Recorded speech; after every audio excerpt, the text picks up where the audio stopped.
Ladies and gentlemen, what's going on? It's Ruben. I want to talk real quickly about a subject that I think is important.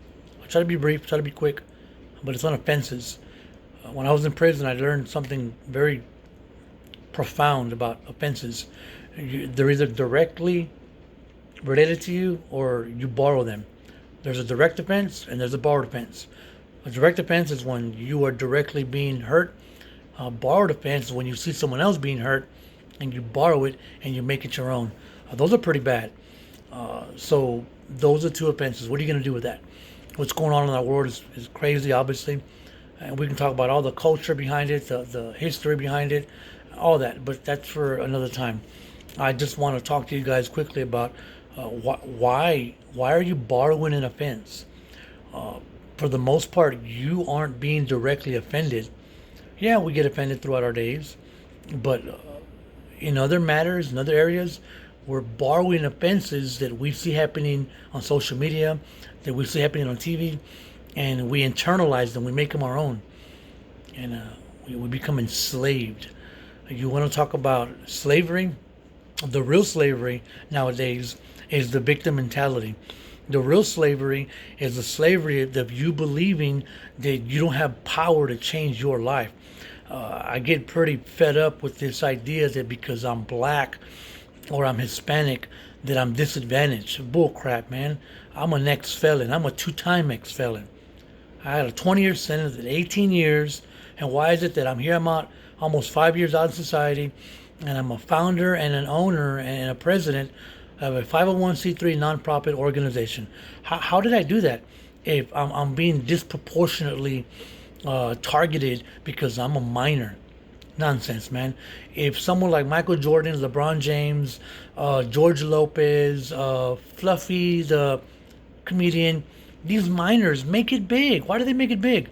I'm sure they receive harsh treatment. I'm sure they were stereotyped, but what keys that they implement in their life to overcome those obstacles? And that's the point.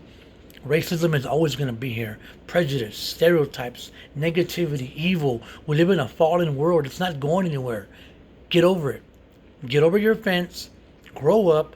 Own up. Start making better decisions. Stop borrowing offenses and do something about that, man. Do something about it. Like you can't expect to live all of your life offended, hoping that someone's going to feel sorry for you. You want to talk about slavery? Slavery is the victim mentality. Slavery is the mentality that you have where you can't help yourself.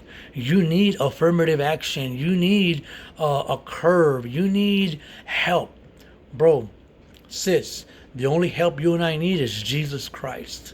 The only help we need is the indwelling power of God's Spirit helping us overcome this nature that we have that demands attention, that demands entitlement, that demands a pity party. Look, there are no real victims when you believe that you have the power to make something better of yourself. So start thinking about that. Because I was locked up. I did hard time. I'm out here and I'm succeeding. A lot of you guys were locked up. You're succeeding too. So stop borrowing offenses. Don't do that. I mean, you want to talk about why we're falling apart. It's not a political thing, man. It's a spiritual, emotional, it's a mental thing. If you don't think better, you will not feel better. And when you don't feel better, you're not going to act better. So think about that. Stop being so offended at any little thing. Grow up, make better decisions, and respond to obstacles, respond to adversity in a more mature way. Respond to life as God would have you respond to it. Don't think that, oh my God, all this is happening. I don't know what to do. Yeah, think better. Make better decisions. You're not a victim. Victim stances, victim mentalities are very disempowering. There is nothing empowering about playing the victim and playing the race card. That is the stupidest, most ludicrous, most disempowering thing I have met in my 44 years of life. The victim mentality. You don't get nowhere with it, man. Never will. You never have. So think about it. You're not a victim. You've got power. You can become whoever you want to be because not a country, not a government, not a race, not anything can stop you from becoming who God has created you to be. So stop borrowing offenses. Stop thinking that You know, you can't make a better tomorrow, a better now.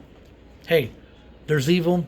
Okay, what are you going to do about it? Stop asking yourself why things are happening and ask yourself, what can I do about them?